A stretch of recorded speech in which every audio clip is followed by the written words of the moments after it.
A lost generation, a term used all too often in Europe. 11% of work-age people in the EU are out of work, and most of them are young.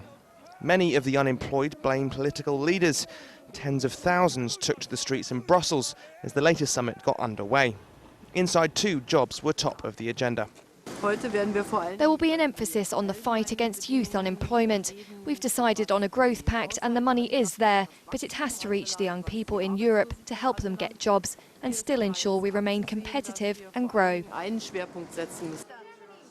With no Irish, Greek or Portuguese fires to put out, the meeting is a chance to assess the fallout from the turmoil. State Street's Michael Metcalf. What they need are targeted spending programs at the long-term unemployed. And so these are public works programs, but obviously they come at a cost. And I think within the confines of austerity with a capital A, it's extremely difficult for governments to enact those programs. And so what we need to see is austerity with a small a. The pain of austerity and its effect on growth has been raised by several governments, including France. Germany's latest budget plans, announced this week, were criticised by Eurozone partners. They want fewer cuts and more stimulus. Citibank's Valentin Marinov says leaders should be looking across the Atlantic.